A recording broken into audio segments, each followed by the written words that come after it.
우리를 구원하러 이 땅에 오신 예수 그리스도는 사랑 자체이십니다. 하나님께서는 인류가 타락한 후에 다시 인류에게 구원의 길을 준비하셨습니다. 하나님이 예고하신 구원에 대한 희망은 창세기 3장 15절 말씀에서부터 시작되었습니다.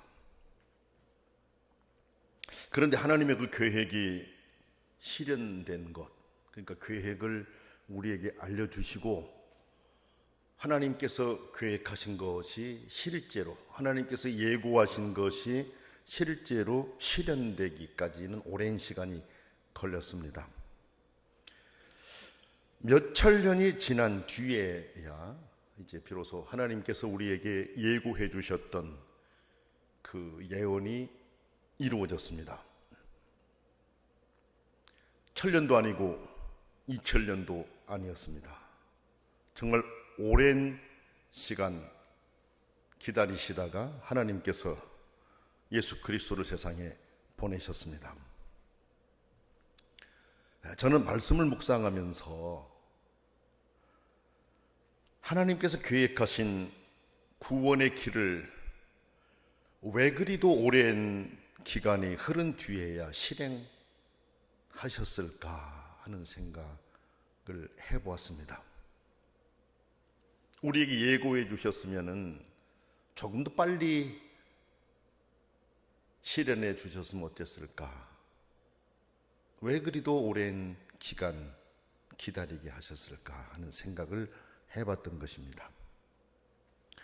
물론 하나님의 원대하신 계획과 섭리의 시간에 따라 행하신 일이었기 때문에 하나님 아버지의 경륜에 따라서 행하신 일이었기 때문에 그랬다, 이렇게 신학적으로는 말할 수가 있습니다. 또 신학적으로 그렇게 말하고 있지요. 그런데 제가 생각해 본 것이 있습니다. 왜 하나님께서 구원의 길을 예고하시고 그리도 오랜 기간 동안 후에야 실행해 주셨을까? 몇 천 년이 지난 이후에야 실행해 주었을까? 제가 생각해 본 것은 이렇습니다.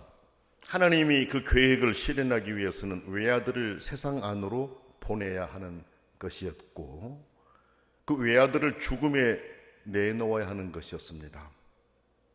그래서 그리도 오랫동안 기다리시다가 마침내 외아들 예수 그리스도를 세상에 보내셔서 십자가에 달려 죽게 하시고 인류에게 구원의 길을 열어주셨다라고 하는 그런 자의적인 해석을 해보았습니다. 인류를 구원한 그 일을 너무나도 귀하고 소중하지만 그것을 위해서 사랑하는 외아들을 세상에 보내시고 십자가에 달려 죽게 하시는 그 어마어마한 그 아픔, 하나님께서는 그것들을 아셨기 때문에 예고하시고도 몇 천 년이 지나서야 예수 그리스도를 보내주신 것이 아니었었나, 이런 생각을 해보았다라는 것입니다. 제가 생각한 것이 전혀 틀렸다 이렇게 말하고 싶지는 않습니다. 자, 그렇게도 사랑하는 아들이었지만 인류를 죽음에서 구하기 위해 세상으로 예수 그리스도, 하나님의 외아들을 보내주셨습니다. 하나님의 뜻을 떠난 자를 살리기 위해서는 그 잘못에 대한 대가를 지불하고 그들을 용서해 주어야 했습니다. 왜냐하면 여러분, 하나님은 사랑의 하나님이시지만 동시에 하나님의 공의가 있으시기 때문에, 사랑의 하나님이시지만 동시에 하나님은 공의의 하나님이시기 때문에 그렇습니다. 그냥 사랑만 베푸신 것이 아니라 잘못한 것에 대한 대가를 지불하고서 용서하시는 하나님의 공의, 사랑과 공의가 같이 가는 하나님이심을 우리가 보게 되고, 또 그런 하나님이시기 때문에 하나님께서는 사랑하시면서 공의를 이루셨다, 이렇게 볼 수가 있습니다.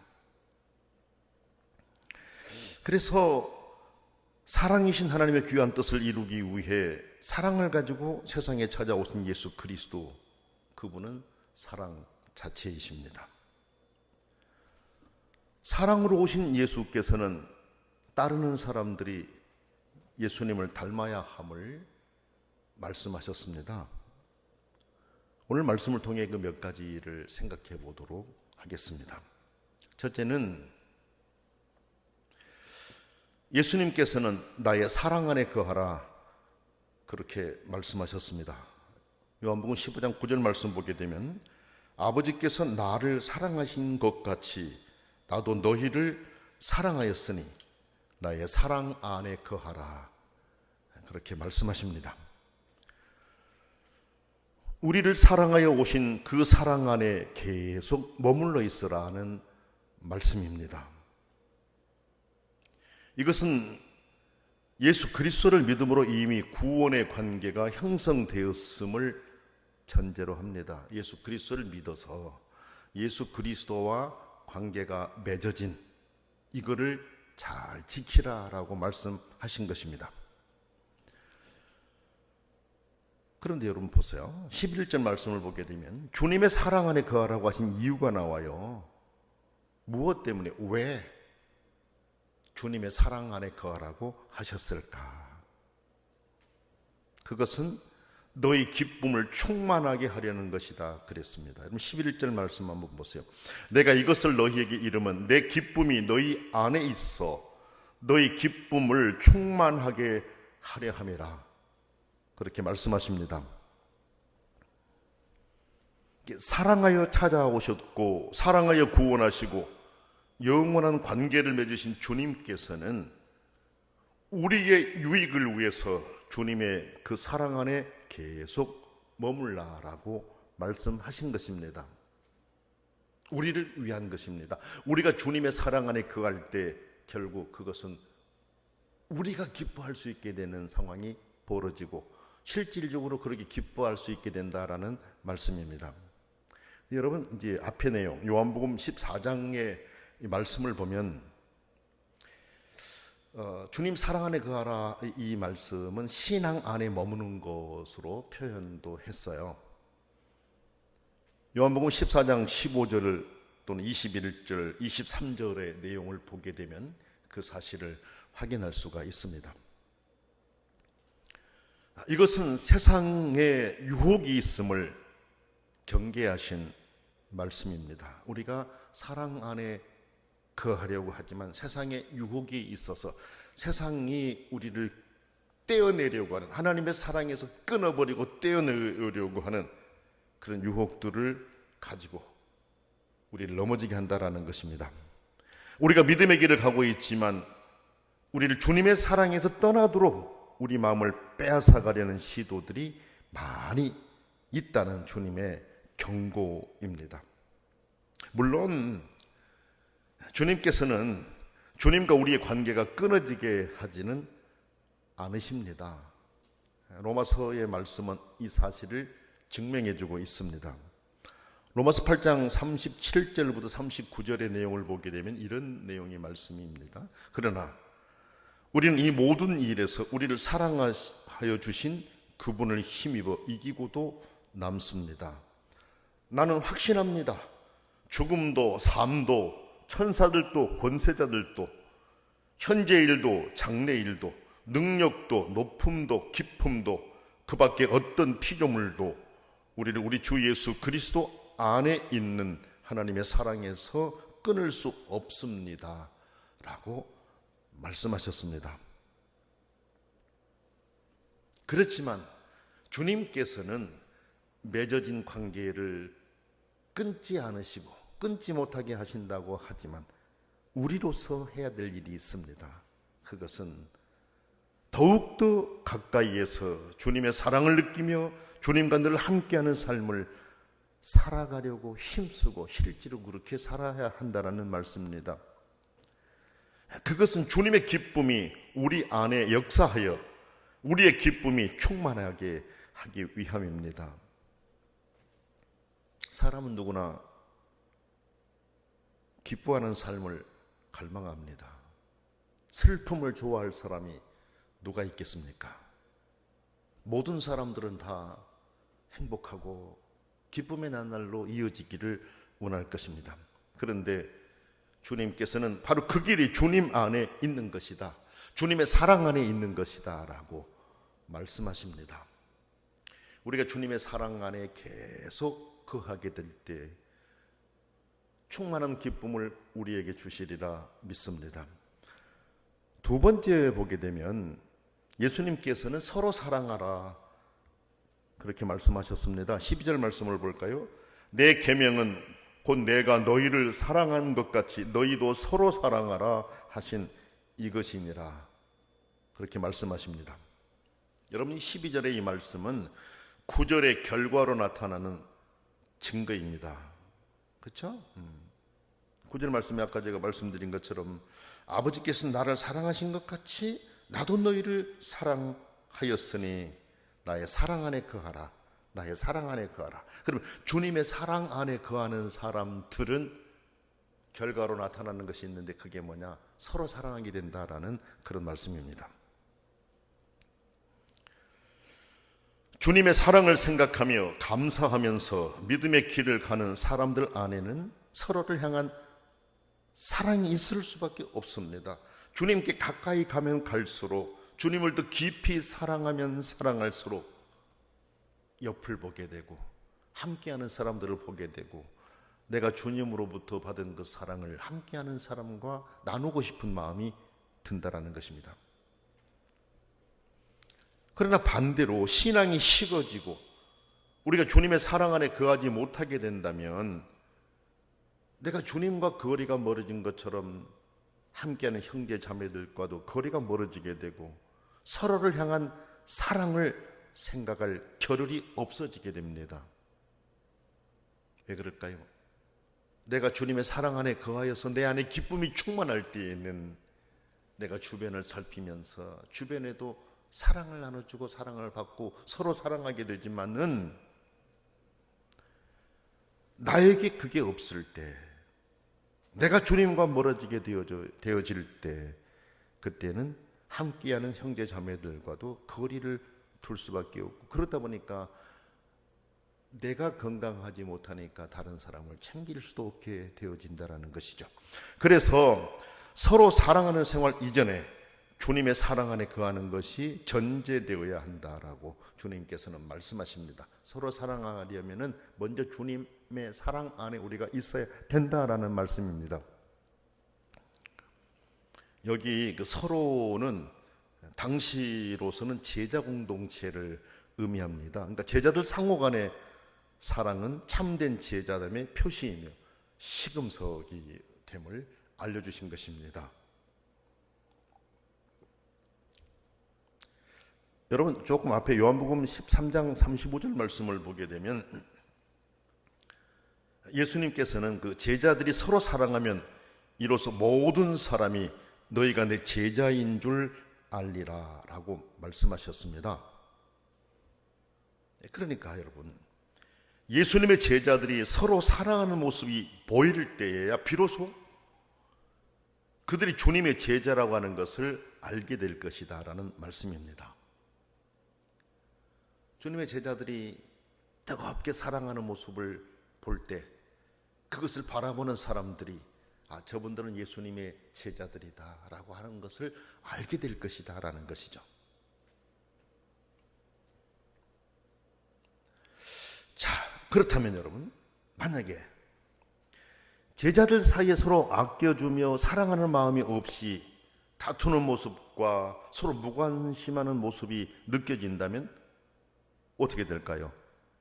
그들이 주님의 제자라고 인정하지 않을 것이다 라는 말씀이 됩니다. 왜 그럴까요? 주님은 사랑이시기 때문에 사랑 안에 거하게 되면은 그 사랑을 닮은 모습이 나타난다라는 것이잖아요. 그러니까 예수님의 제자라고 말하겠지만은 주님은 사랑이신데 주님을 따르는 사람들은 서로 사랑하지 못하고 갈등이 계속 이어진다라고 했었을 때 이 사람들은 주님의 제자라고 볼 수 없다, 이렇게 말할 것이 아니겠느냐라는 겁니다. 자, 이것은 오늘 우리의 신앙 안에서 또 깊이 고민해야 되는 그런 내용들입니다. 주님의 교회 공동체는 사랑으로 가득해야 됩니다. 그래, 그 모습을 볼 때 사람들은 그 속에서 그리스도를 보게 되고 그리스도께로 나오고 싶은 마음이 일어날 것입니다. 여러분, 지금 이 코로나 시국에 이 사랑은 더 깊이 요청됩니다. 이 코로나 시국이지만 우리가 주님의 사랑 안에 거하려고 몸부림쳐야 되고 주님의 사랑 안에 머물러 있어야 됩니다. 그래서 우리 환경을 믿음으로 이겨가야 됩니다. 신앙으로 이겨가야 됩니다. 주님의 사랑 안에 우리가 깊이 젖어 있을 때 우리 안에 기쁨이 넘쳐나게 되고 이것을 다른 사람들과 나눌 수 있으니 이 코로나 시국에 오히려 더 주님을 사랑하고 함께하는 사람들을 사랑할 수 있어야 되겠습니다. 멀리 있어도 서로 기도하며 사랑함을 보여줘야 됩니다. 여러분 어때요? 예배에 함께 참여하지 못하고 멀리 있다 보니까 혼자 있는 것 같고, 그죠? 공동체와 멀어진 것 같고 이런 생각이 들 수 있거든요. 우리는 이때 그렇지 않다라고 하는 것을 보여줘야 돼요. 그래서 더 깊은 사랑으로 형제 자매를 위해서 기도할 수 있어야 됩니다. 사랑의 마음으로 다가가야 됩니다. 주님 안에서 한 공동체 일원으로서 주님의 사랑으로 서로가 기쁨이 넘치는 그런 삶을 살 수 있기를 원합니다. 세 번째로 서로 사랑하라는 것의 척도는 예수님의 목숨 희생이라고 하셨습니다. 13절 말씀 볼까요? 사람이 친구를 위하여 자기 목숨을 버리면 이보다 더 큰 사랑이 없나니 그렇게 말씀하셨습니다. 이것은 뭘 말할까요? 예수님이 목숨을 희생하시고 우리를 살려주셨다라는 겁니다. 그러니 이 사랑이 얼마나 큰 사랑이냐라는 것을 말씀하십니다. 그래서 우리가 서로 사랑한다라고 할 때 예수님의 그 사랑을 기준으로 하고 우리도 사랑해야 된다라고 주님께서 말씀하신 겁니다. 예수님은 우리를 사랑하셨기에 목숨을 내어 주셨습니다. 그래, 그 사랑을 기억하고 서로 사랑하라 하셨습니다. 우리가 받았으니 우리들도 베풀게 하신 것입니다. 주님이 말씀하신 그 말씀을 따라 서로 사랑하면 주님의 친구라고 말씀하십니다. 14절에 그렇게 하셨어요. 볼까요? 너희는 내가 명하는 대로 행하면 곧 나의 친구라. 주님의 친구라라는 말씀을 주십니다. 여러분, 여기 친구라는 말씀은 하나님과 모세의 관계를 생각나게 합니다. 출애굽기 33장 11절 말씀 보게 되면 이런 말씀이 있습니다. 주님께서는 마치 사람이 자기 친구에게 말하듯이 모세와 얼굴을 마주하고 말씀하셨다. 모세가 진으로 들어가도 눈의 아들이며 모세의 젊은 부관인 여호수아는 장막을 떠나지 않았다라고 했습니다. 그러니까 하나님께서는 마치 사람이 자기 친구에게 말하듯이 모세와 얼굴을 마주하고 말씀하셨다라는 거죠. 그래서 여러분 보세요. 하나님이 친구처럼 대하시는 모세를 통해 백성들이 묻고 지시를 받도록 하셨습니다. 그런데 우리가 주님의 사랑에 근거하여 서로 사랑하게 될 때 우리가 주님의 친구로서의 자리를 가지게 하시겠다라는 겁니다. 여러분이 아시는 대로 여러분, 예수님의 제자들 사이에는 서로 극복하기 어려운 참 독특한 차이들이 있는 사람들이 있었습니다. 그렇죠? 독립운동을 하려고 하는 사람들 또는 매국노와 같이 여겨지는 이런 사람들이 주님의 제자 공동체 안에 있었습니다. 사상과 이념이 달라요. 생각이 전혀 달라요. 그러니 그 사람들이 하나가 된다는 건 정말 어려운 일이었습니다. 그런데도 주님께서는 그 사랑 안에, 주님의 사랑 안에서 서로가 사랑하라고 그렇게 말씀하신 겁니다. 정말 그 어려운 참 독특한 차이를 가지고 있었지만 서로 사랑해야 할 빚을 주님께 지고 있어요. 주님, 죄악으로 하나님과 멀어진 우리를 구원하게 오신 것처럼 우리가 주님의 사랑 안에 있게 될 때 그런 독특한 차이를 뛰어넘어 서로 사랑할 수 있다는 것을 알려주신 말씀입니다. 여러분, 예수님께서는 기도를 가르쳐 주시면서도 용서에 대해서 가르쳐 주셨잖아요. 그렇죠? 용서. 주기도문을 보게 되면 그 내용이 나오지 않습니까, 여러분? 주님으로부터 용서의 사랑을 받았으니 우리 또한 그래야 된다라고 하는 것을 주님은 말씀하고 계신 거죠. 주기도문 보면 이런 내용이 나오잖아요. 우리가 우리에게 잘못한 사람을 용서해 준 것 같이 우리 죄를 용서해 주옵소서. 그러니까 우리가 우리에게 잘못한 사람을 용서해 준 것 같이, 그렇죠? 용서에 대한 말씀을 주님께서는 기도로서 가르쳐 주셨습니다.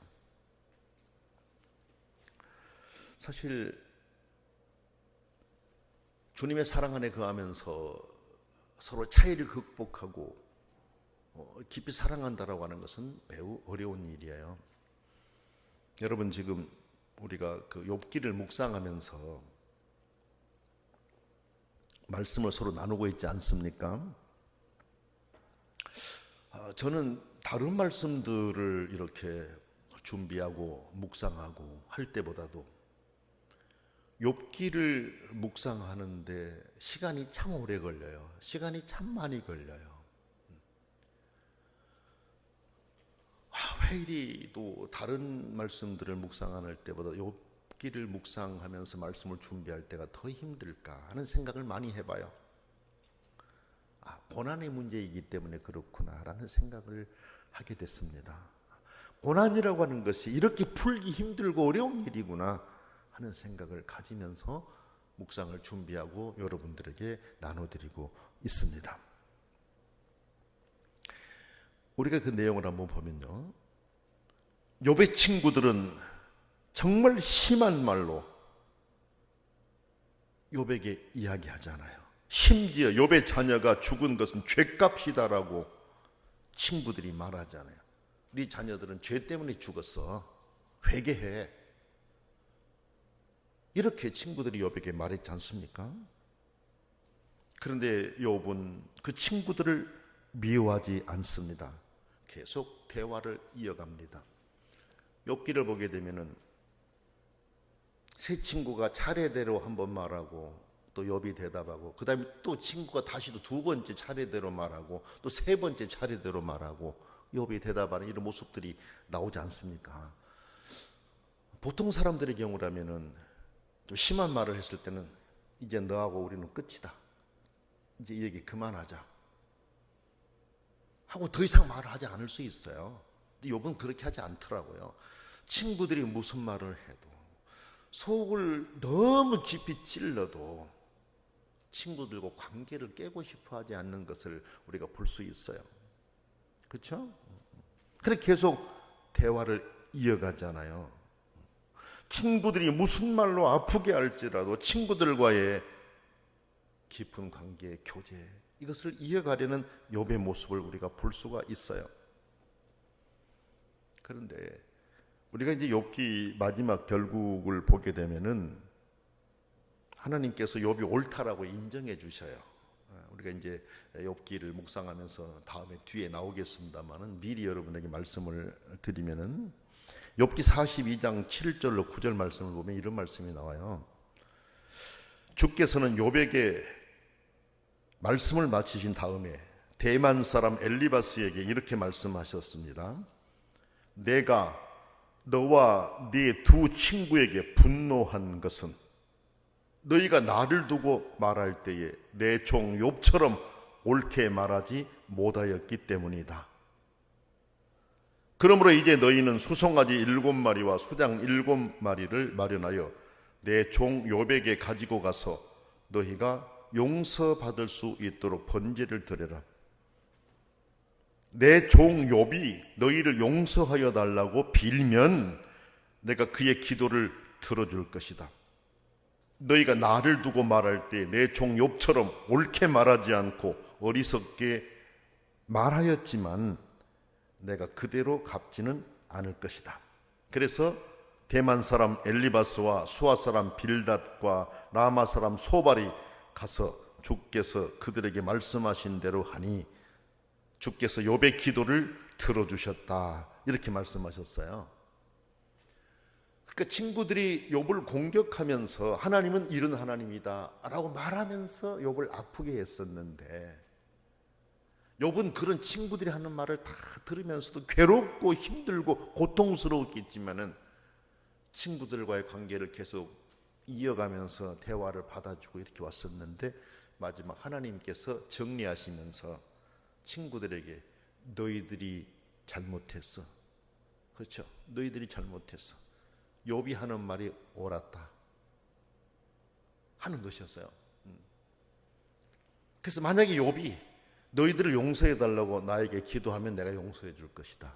그런데 이제 그 욥이 용서해 달라고 기도했다는 내용은 안 나오지만은 성경 보니까 주께서 욥의 기도를 들어주셨다라고 하는 말씀을 보게 되면은 욥이 용서해 달라고 기도했다라는 것을 우리가 알 수 있어요. 그렇죠? 그래서 하나님께서 그 친구들을 용서해 준 것을 우리가 보게 됩니다. 성도 여러분, 우리가 사는 이 세대는 어려움이 많은 시대입니다. 그러다 보니 사랑이 식어가고 있습니다. 가정 안에서는 부부간의 사랑이 식어가고 있습니다. 교회 안에서는 목회자와 성도들 간의 사랑이 식어가고 있습니다. 성도들과 성도들 간의 사랑도 식어가고 있습니다. 사회 안에서 서로의 사랑이 식어가고 있습니다. 이때 우리는 주님의 명령대로 서로 사랑하며 기쁨이 충만한 그런 삶을 살 수 있기를 원합니다. 기도드리겠습니다. 전능하신 하나님 아버지, 우리가 주님의 사랑에 깊이 젖어 살게 하여 주옵소서. 주님의 사랑에 근거하여 서로 사랑하게 하시고 이로 인해 우리에게 기쁨이 충만케 해 주옵소서. 삶 속에 기쁨이 충만하게 하시고 가정의 기쁨이 충만하게 하옵소서. 세상이 우리를 주님의 사랑으로부터 떼어내려 한다 할지라도 더 가까이 주님 사랑하고 주님 사랑 안에 거하게 하옵소서. 예수님의 이름으로 기도드립니다. 아멘.